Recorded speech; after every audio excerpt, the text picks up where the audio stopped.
The broadcast is now starting. All attendees are in listen-only mode.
All right, well, thank you for jumping on. We're going to get started in just a little bit. Got a couple more people that are finishing logging on and getting their phones set up. You may have noticed on the right-hand side, there is a little toolbar that allows you to minimize the window so it can kind of get out of the way and you can see things.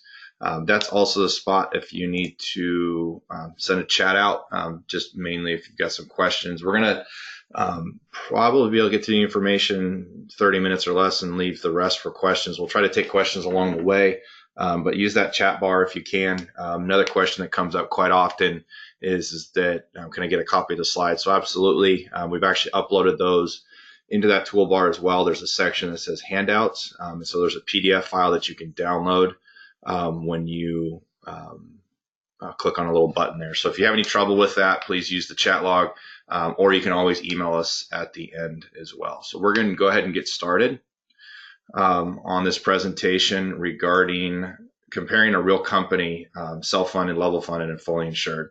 So these are a couple terms that you hear quite often with folks when we're talking about different types of health insurance. And so what we wanted to do is do a quick little presentation about what the difference between all of those are, because there's, as I mentioned, these things are coming up a lot. Companies are trying to find different ways to control healthcare costs, and these are probably the three most common ways that companies are designing health plans, and there's definitely some key differences between all of them. And so that's really what we're going to go ahead and take a look at today. So our agenda, one is to look at the components of self-funding because there is a lot of extra pieces, but we'll be contrasting that to fully insured plans along the way. Again, if you have questions, use that chat log. So we'll try to stop along the way if we can to get those questions answered for you. Discuss the different pros and cons of self-funding because the thing is that it's not for everybody.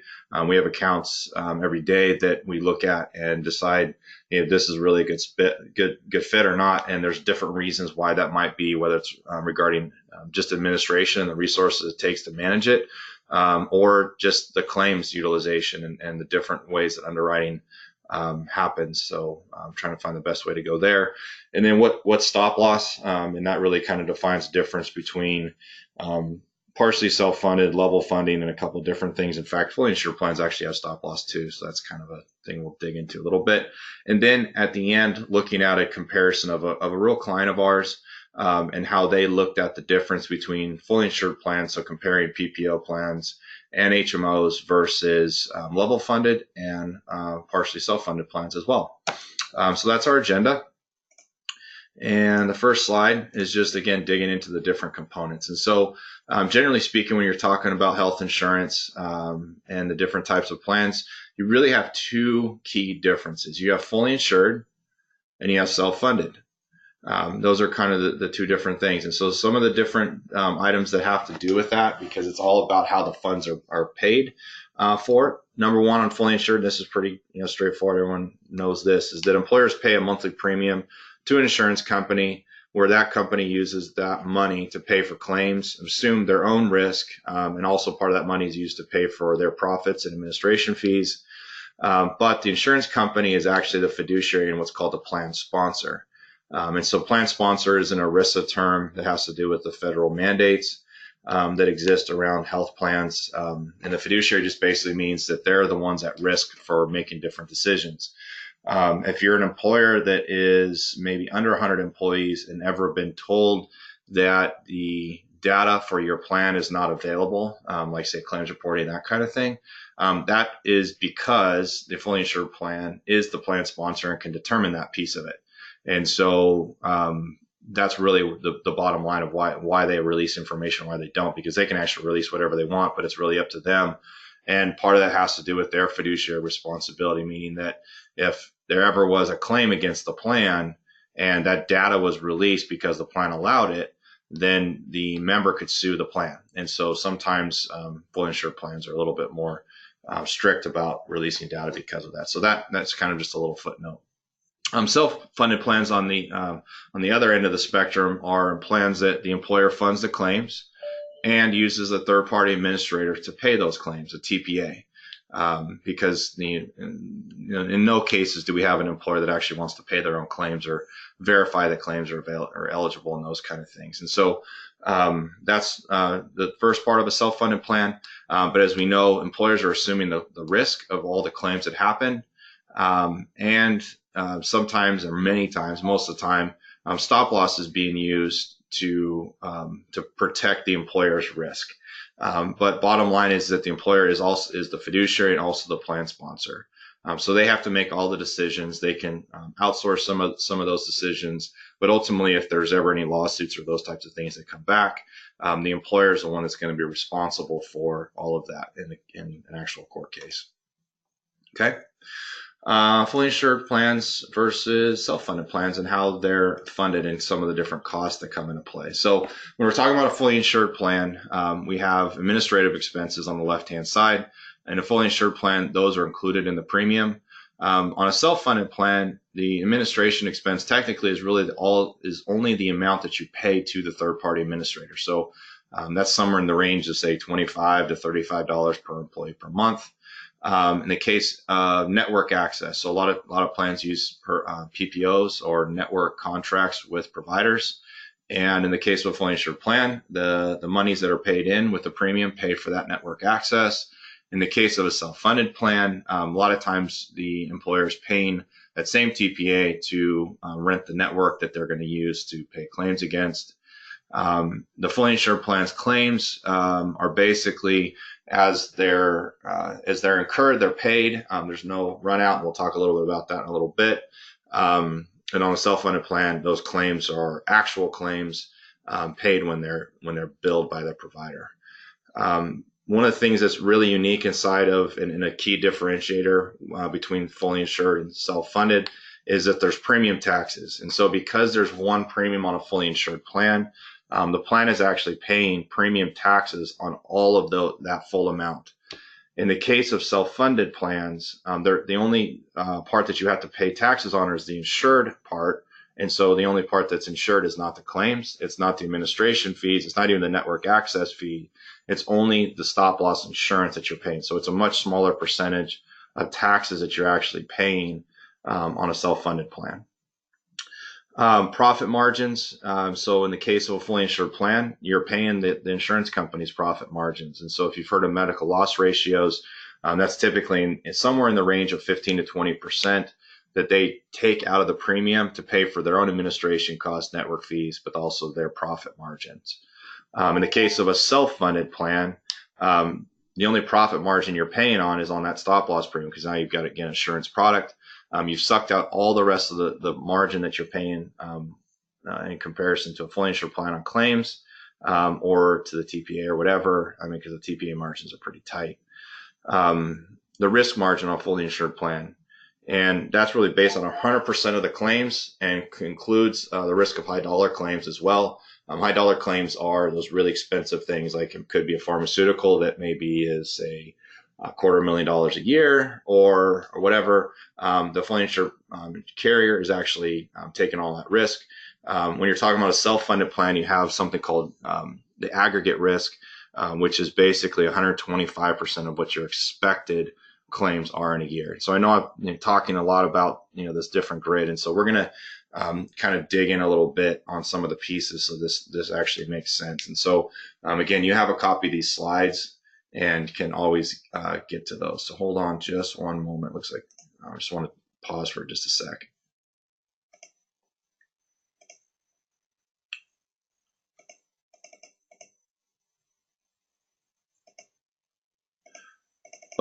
So the question was, is that I'll just keep clicking through the slides. So the slides are yours to keep if you want to have those later, and I'll also have a copy of the webinar as well. So that should answer that question, I think. Sorry, I didn't see that pop through quick enough. So anyways, hopefully that answers your question.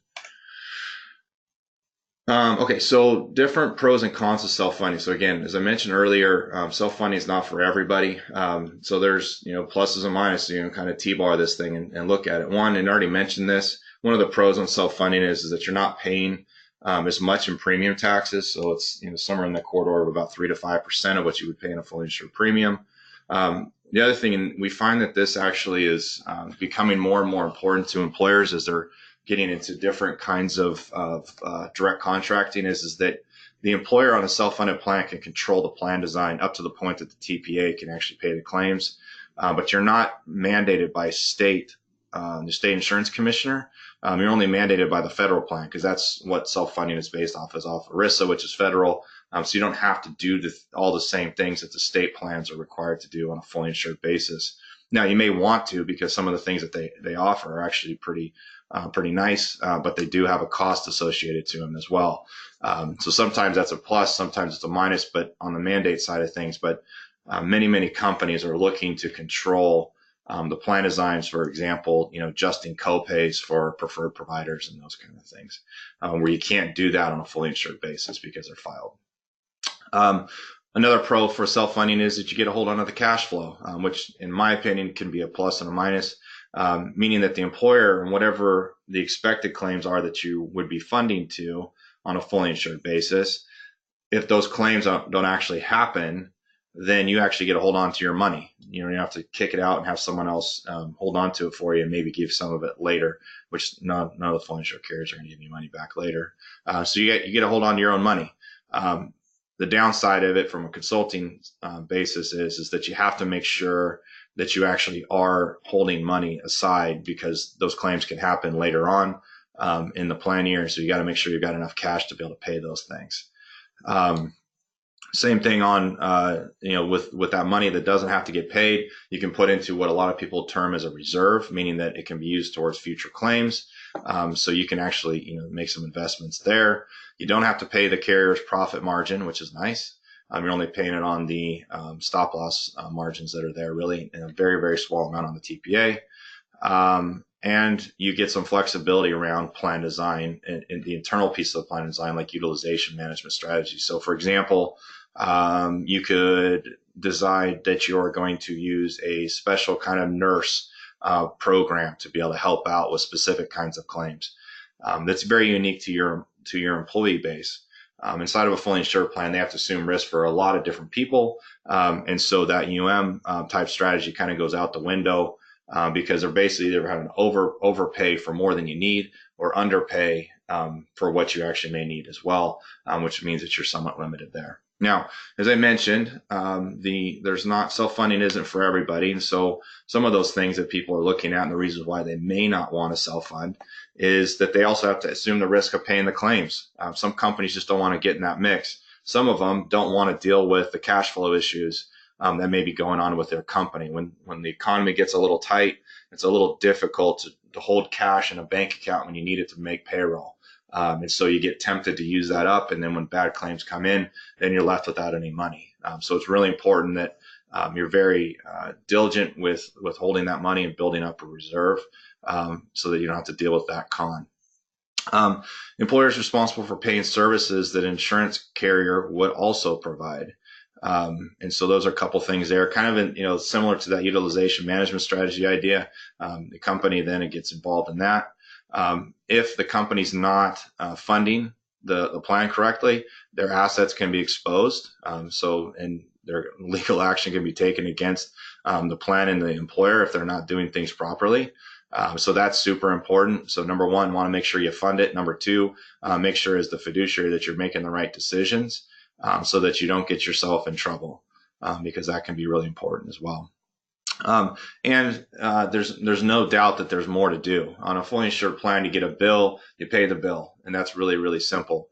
In the case of the self-funded plans, as I mentioned, you got to deal with your funding reserve and make sure there's cash flow and making sure that you're doing the same enrollment things that you do on a fully insured plan. And also managing, utilization and seeing how things are going, setting up, plan designs, putting in different types of programs, communicating all that stuff to the members and those kind of things. There's definitely resources available for a lot of those things because typically you're outsourcing that to somebody else, so they a lot of times have collateral. But it's knowing how to pick and choose the different stuff that's right for your company and be able to manage that and look at the ROI. Okay, so pros and cons again. A lot of those things are what people are looking at. As I mentioned, on a self-funded plan, there is something called stop loss insurance. So you'll hear about that a lot. What stop loss really is that it's there to protect the employer against really, really big claims. Catastrophic claims is usually how people hear it and you kind of know what that means. And so that might be, to give you an example, you got a heart transplant that costs $15 million on a specific individual. So you'll have specific stop loss to limit the employer's risk for those catastrophic kind of claims. And then there's an additional kind of stop loss that also exists, and it's actually a state requirement in Washington, which is a little unique, of having aggregate stop loss, which basically means of your expected claims that would happen in the plan that you have to have stop loss to cover if the worst case scenario happens and you had 15 heart transplants. So now you're not just dealing with the specific on one, you're talking about massive amount of claims that are going on. And so you want to protect the plan typically in both ways. Some states don't require aggregate. In fact, most don't. Some companies want to still have that protection. What I can tell you is from a utilization standpoint, we talked to the top 3 stop loss companies in the entire country. And what they told me is that 2 of the 3 actually don't even measure the amount of aggregate claims that happen because it's so infrequent. The one that actually had the data said that out of 100 years, you could expect to have an aggregate claim in less than 2 of those. So it's very, very rare to see an aggregate claim, but the specific is super important. The specific and the aggregate stop loss insurance is actually a contract between that carrier and the employer, but it's not really an insurance contract that's covering individuals. It's really protecting the employer's liability if you have really large claims that happen. Okay. So again, if you have questions, feel free to use that chat log or have the questions section. There's kind of 2 little spots that you can plug in there if you do have anything that pops up. Okay, so I'm going to go ahead and keep on going. I don't want to belabor any of these points. Let's dig in a little bit more into spec. As you'll hear, there's specific stop loss. As I mentioned, it covers the employer's risk for each participant. So these are individual. It sets a specific individual deductible. So if you think of your health plan, you might have a $2,000, $5,000, $1,000, $750 deductible as an individual. Specific kind of works a little bit similar in that the specific deductible is actually for the employer. So doesn't have anything to do with the employee's health plan, really. It only has to do with the claim on an individual member for the employer. So you'll see specific deductibles ranging all over the place, from maybe $10,000 up to $300,000 or more. The deductible is usually set at a level between 5 to 15% as expected paid claims. And so we'll show you this in this analysis later on comparing an employer. But a lot of times you see about a 5 to 15% range. Now, that's not for everybody. The other thing that's not mentioned here is that it really has to do with cash flow as well. As I mentioned before, if you've got a massive reserve, you may want to bump your specific deductible up a lot higher because you've got the cash to take that on. And when you look at your claims, you're not expecting a whole lot to happen, so you're good to go there. You're comfortable. And a lot of companies too, when they start with a certain specific level, they'll start to play around with that number up and down based off that reserve. And so that's, because they can take on a little more risk, especially if they've done a good job of building up that reserve. Okay, so that's your specific. And then you'll hear aggregate stop loss. This is basically putting a worst case scenario on the employer's claim liability It's a percentage of expected claims. Again, typically you see 120 to 125%. And it basically reimburses the employer for claims that are under the individual coverage and not applied towards aggregate coverage. And so it's kind of a bunch of insurance lingo there, but basically what it means is that if you have a whole bunch of specific claims that go in excess of that 125% of expected paid claims, then there's this aggregate stop loss that kicks in to help the employer. So worst case scenario, if you see what your expected claims are, as the employer, that you don't have to fund more than 125% of that number. So as I mentioned, we're going to kind of give you some visuals here to try to help out with this a little bit. So this is trying to help out and look at how a specific deductible works. And so what you can see here on the left-hand side is that you've got this little blue line that says your specific deductible is $50,000. And you can see down here, each one of these bars is actually an example of a different member and their claims. And so we've got a whole bunch of little blue bars, and there's only one of them that exceeds above the specific deductible. So the employer, as you can see, says the employer risk. The employer is actually paying these claims directly through their TPA, but because they have a specific claim that went above $50,000, looks like about $180,000 to $190,000, the stop loss insurance will pay the difference between the 50 and let's say the 190, and that's what that specific insurance is going to cover. Okay. And you can kind of see how it pushes over here. And you've got the stop loss aggregate coverage pays the claims over the aggregate deductible. And so in this case, the stop loss carrier's risk is up to $1 million, which is 25% above the expected claims. Okay. So this is probably the best example to illustrate, because aggregate is a little bit more complicated, has a lot more pictures. This is a more common thing that happens with specific deductibles and really illustrates when you've got 1, 2, 3, 4, 5, 6, 7, 8, 9 members in a group, and clearly you most likely have a lot more than that has a specific deductible of $50,000. Only one of those 9 members has a claim above $50,000. That's where the most risk is to the employer. Okay, makes sense? Oh, okay. Guess I just clicked over there. So let's just go to this anyway. So just like you have different kinds of contracts.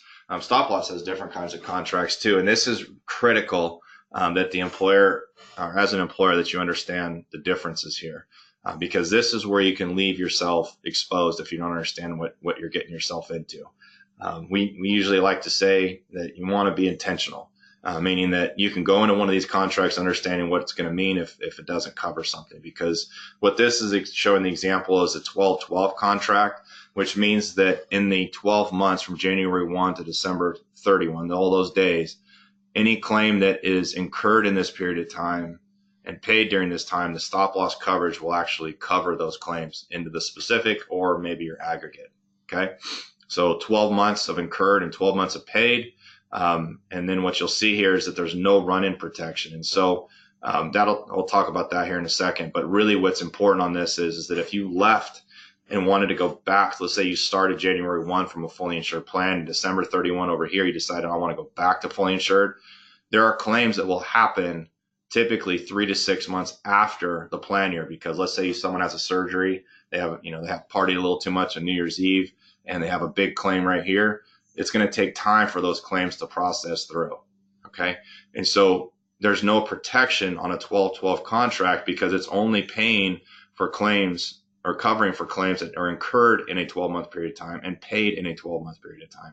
So if they were incurred but paid 3 months later, you're not protected as the company. Okay. So it's really important to understand and watch out for this 12-12 thing, because you want to be intentional about your run out protection. Okay. But you do see these contracts, because they're the cheaper kind, as you'd imagine, that are used when you're talking about bringing a group, an employer, from a fully insured plan, because there is no run-in protection needed, because on a fully insured basis, there's no claims that are going to happen after January 1st. And so you don't need anything to protect the run-in. And so you can convert the contract at renewal to have run-out protection as well. Or you can do it initially too, but you're going to pay a little bit more as well. What this shows is a 24-12 contract. And so this is 24 months of incurred and here's your actual effective date. So any run-in claims right here. And then it's going to be any, for the next 12 months, so the first 12 and the next 12 for incurred, and it actually pays out, or for any paid claims in that 12 months too of the contract year. Okay. And so this covers almost every run-in claim that you would ever see. So that's typically, I don't know, you're probably talking, again, as I mentioned, like 3 to 6 months. So you've got an extra, 6 to 9 months of run-in protection on a normal basis. A lot of times you can look at these contracts and you may hear of them being level funded or paid. We're going to talk about level funding a little bit in the future here in a sec. But a paid contract basically means, as the employer, there's really no risk that you're going to have to worry about. Okay. So those are probably the two most common contracts we see. Sometimes we'll see ones with a little bit more run-out protection as well. What you see here is a little bit of information, or this title on advanced funding. Advanced funding is actually a really nice thing for employers. Because back in the good old days when stop loss was around and it was a little bit more work for the employer, if you had a claim, I'm going to use that specific claim again at $190,000. If you had a $190,000 claim, the employer had to pay $190,000 out of its pocket, and then they were reimbursed by the stop loss company down to that $50,000 specific. Okay, so they are out that cash for a little while. And you can imagine sometimes you've got some serious claims that are going on. $190,000. Even though it sounds like a lot, is not a lot of money when you're talking about these big medical claims and pharmaceutical claims that are happening out there. So advanced funding came around to solve that problem. That's what's beautiful about the capitalistic environment we live in. That basically says that the part of the stop loss insurance will actually advance those big claims so that you don't have to take them out of pocket and not be reimbursed later. And so it's a really nice part of a contract that, particularly if you've got some cash flow needs, that you would really want to make sure is built into that. Okay. Okay. And then we've got monthly aggregate or monthly accommodation. Same exact thing. You just hear about it in two different things. And basically what this means is that as I mentioned, you have an expected amount of claims that happen in a year.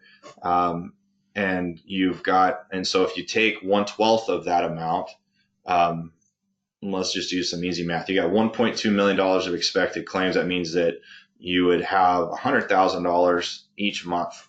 Okay. So if you had monthly aggregate or monthly accommodation, the employer's exposure would only be that $100,000 as it build up over the year. So if you went into month one, and let's say you had that same $190,000 claim, if you had monthly accommodation, you would only be responsible for the first $100,000 of that. Okay, because you only have 100,000 plus 100,000, for the next 12 months. That $100,000 builds over time. So if you go through May, now you've gone through 5 months, you've got $500,000 that you're at risk for, but you're not at risk really for anything else after that. So it's a really nice feature to put into a contract if, again, you've got some cash flow needs or have some strain on your cash flow and you want to protect against really big claims at the beginning of a plan year. It's not necessary for a lot of companies that have been around for a while in self-funding, but it definitely is something that we look at for companies that are new to self-funding and want to make sure that we don't run into any issues of dealing with cash flow problems right at the very, very beginning of a plan, because you don't have a lot of reserves and you may need them based off of claims that may happen. Okay. All right. So a lot of times, as I mentioned again, self-funding is not for everybody. And so what we look at it as is, kind of what's your tolerance risk to be able to see what the right fit might be for you. And so on the left-hand side of the scale, we've got fully insured plans, which it says lowest, but it's really like as low as you can go, right? I mean, if you're doing the thing underneath the pole, it's like you can't get any lower than on risk schedule as a fully insured plan. And so it's a fixed cost. It's predictable. You know exactly what it's going to be based off of what employees you have enrolled and their family members, and you pay the bill and it's done. It's over with. You don't have to worry about anything else. Okay. It's really simple. On the other end of the spectrum, we've got self-funded plans. And so self-funded plans require more cash flow. They have higher risk, and so there's higher return on them, but there's also extra things you have to do.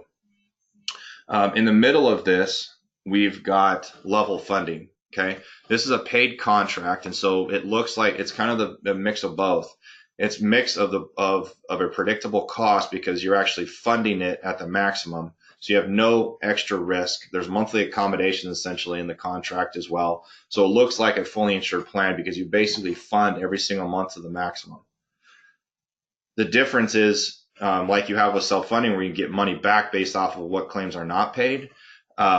In level funding, you get essentially a refund at the end of the year after all the contract has been accounted for. Okay, and so you get the benefit of a fully insured protection and the lower risk tolerance there, but you also get the benefit of basically money coming back if you run really well. I would also say that you also have the benefit on level funding to control the plan design a little bit more, not as much as self-funding, but a lot more than fully insured. And you also get a lot more claims reporting as well. So if you want to engage around that, that's one of the things that you can I guess you can guarantee it because every single level funded plan comes with it. And it's something that becomes available for those companies that are in that 50 plus space that are considered quote unquote large. And have really no idea from say 50 to 99 what type of claims that they're going to have during the year. Okay, so because they're not going to get any reporting, and then all of a sudden they get this renewal, and no one can explain why, and then no one will give them enough information to help them with anything. So there's a lot of companies that like that level funded approach. So it kind of balances everything. And some companies like to start with it with the intention of going self-funded later. So get some claims data and see if they're the right fit and if they want to take on some of this extra stuff. Okay, fully insured, how it works, really, really simple. Just kind of, we're going to get to that grid here in a second. We're almost there. Fully insured, it's really simple. You pay that fixed monthly premium, carrier pays the claims. Everything's simple, it's predictable, it's easy to plan and budget for, and you're protected. The part that some companies would prefer against going to fully insured is that there's really no opportunity to get money back. There's this very, very rare contract called a refund provision.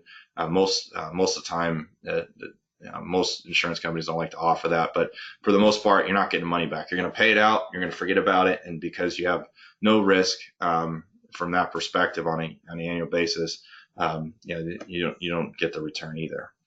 You also have limited controls on your renewals, plan design, outreach, and also reporting. That's just how it is. Because that fully insured carrier is taking on all that risk. Okay. On a level funded plan, these are again kind of considered like paid contracts. It's very, very simple. You pay a fixed monthly payment like a fully insured plan. TPA pays the claims. Again, one of the benefits is similar to fully insured is it's easier to plan for and easier to budget. But it is a self-funded contract, so you get the plan design flexibility, or most of the same plan design flexibility as you would with a more traditional self-funded plan. You pay less in premium taxes because, again, you're only paying on the stop loss. And you do have protection because, again, you have the stop loss there. What's also good to know about level funded plans is that if claims are lower than the maximum, meaning the maximum of what you planned and budgeted for, the fully insured or this level funded carriers will give you a percentage of that savings back. Somewhere typically between 50 to 66% or 67% of the savings is returned back to the employer. Okay, you don't get 100% of it, which is kind of a bummer. You're trying to figure out why that is. Well, it's because that level funded carrier is taking on a little bit more risk. Okay, this little chart down here kind of gives an example here. So you've got on the left-hand side, claims are lower than expected. So the funding was $2 million. Actual claims paid was 1.5 million, leaving a balance of 500,000. You got some stuff down here about terminal funds, and so you can do the math on 2/3 of this amount coming back to you. This is also an example of a level funded plan. You funded $2 million, and let's say it kind of looks like a fully insured premium, but your actual claims paid were 2.2 million, which means that the level funded, the stop loss, went in the hole on you by 200,000 bucks. This is really kind of high level examples, but that's kind of how it works. So you can see that you had no upside risk of more than the 2 million bucks, and that's what you paid into it. And in this case, you get some money back. Okay. So that's nice that you've got a simpler plan and less to deal with there. All right. So now we got self-funded plans. Again, we've been covering this a couple different times, couple different ways. Really simple how it works. You pay the monthly fixed cost for your stop loss and your TPA fees typically to that TPA. You can also pay stop loss direct if you want to, but most of the time the TPA collects all that stuff and remits. And then you also pay to the TPA claims. Okay, so you're responsible for those claims that happen. And so those are kind of the two different things that you have to manage. The first one is very similar, like a fully insured.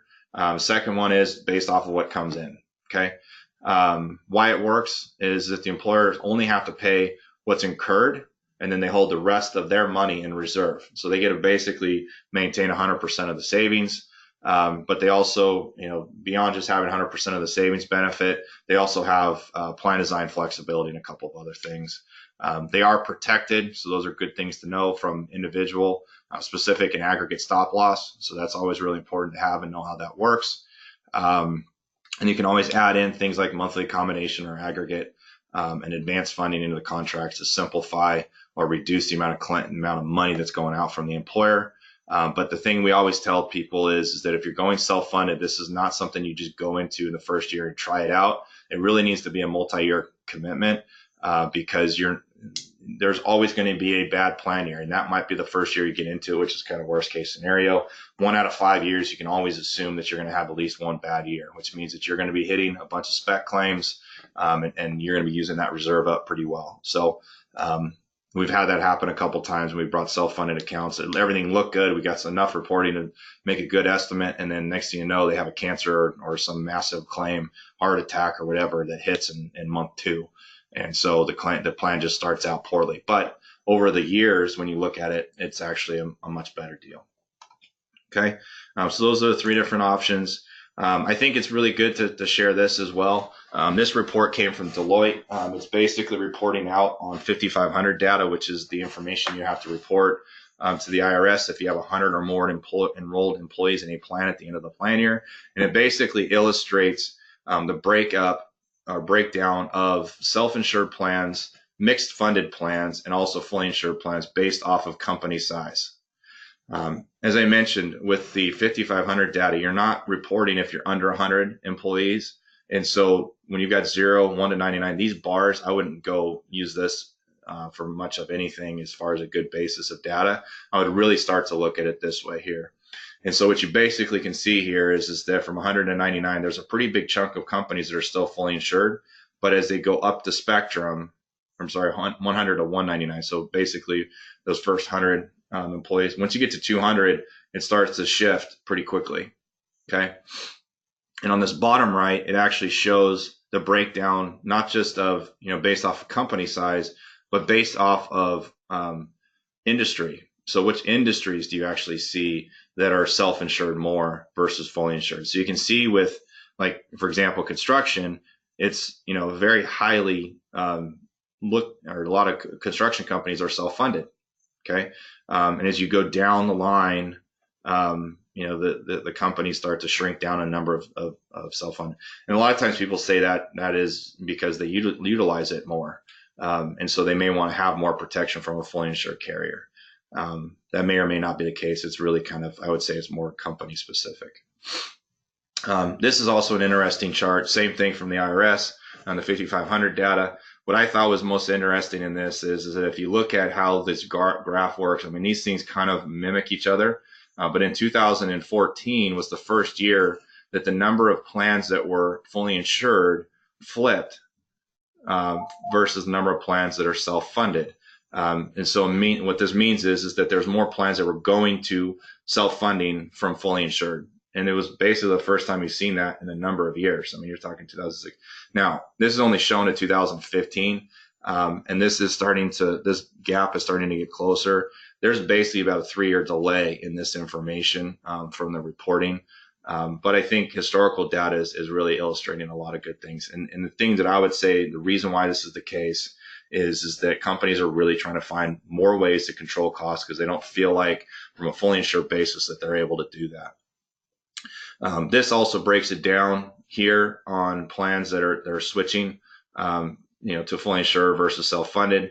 So you can see as you've got bigger companies, there's a lot more that are switching, even more switching there. It's kind of when you get to 199, you can see how this all is breaking down here. So let's look at a comparison. I know we're kind of running out of time here pretty quick, but I just want to at least show this to you. Well, that's a big chart. Okay, so hopefully you can see that. So this basically breaks down an account that has about 550 employees in it. They currently were with Primera as a PPO contract. They were considering Kaiser as another option. And then they had the choice of doing as I mentioned, those refund contracts, which is still fully insured, a self-funded plan, and then a level funded plan. Okay. As I mentioned, all the fully insured carriers also have a specific stop loss on claims too. They, even though those premiums that they're collecting, they're saying that they're paying all the claims, they're paying a big chunk of them. But this is a larger group, so you can see that they had a specific deductible is pretty high. So basically, what this means is that of those fully insured premiums, they're going to keep in-house claims that are under 210,000, and then they have their own stop loss to cover stuff above that number. But your annual fixed cost, just like we talked about, is predictable and simple on a fully insured basis. And so for this company, you're talking about $7.1 million that they're paying out. Kaiser is a little bit cheaper. The refund contract, because this was based off of current, was about 8.92% more than they're currently was paying, which is just a scooch below what we see a lot of times in the PPO contracts on trend. And then, as I mentioned before, on a self-funded basis, your fixed costs are just your admin and your stop loss and your network and all that fun stuff. We like to show what our commissions are and those kind of things on our contracts as well. But a fixed basis, this company actually is only going to pay $894,000. That's out the door, same number of employees enrolled for the rest of the plan year. You're paying about $900,000. Out the door here, you're spending somewhere around $7 to almost $8 million, no matter what. On a level funded basis, because there's a little bit more risk that the company's taking on, their fixed costs were about $1.2 million. Okay.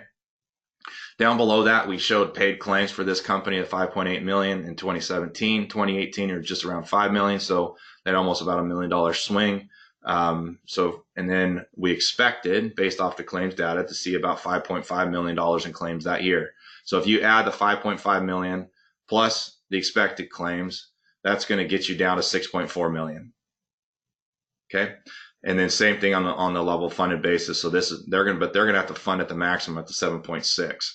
Okay. 7.6 million is less than 7.8. And since you're funding to the maximum with the level funded contract, that you're going to be a little bit cheaper on this basis right here. Okay. So this would probably make a lot of sense to look level funded in this case. And then you've got and also you can kind of look at these, your maximum and your expected are exactly the same on the fully insured, right? Because you're not going to pay any more than this, but it's what you expect and what your max costs are. And so you got a pretty big variate here from expected to max, because that's a 125% number. And so this company, if they chose to, could actually, in comparison to their expected costs, if they ran as expected, which they pretty much had, if you could look at the differences here and what they paid out, they would save about 9.96% with a self-funded plan running as expected, or save about $700,000 in a year. If you look at this, you got 2 years worth of data plus your, future expected cost. That makes a whole lot of sense to consider that as an idea. Some companies decided that they want to take on the risk. Other companies decide not. I can tell you this company specifically decided that they did not want to do that because they didn't want to deal with the internal administration with their finance team and just kind of getting started in that.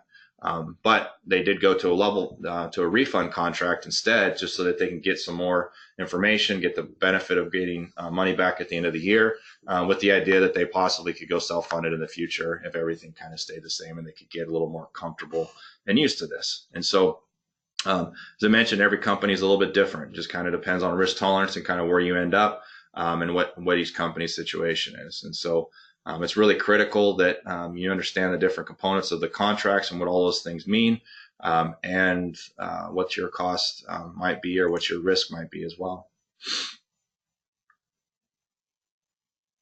I'm going to pause just a little bit for some questions and see if we can help anybody out there.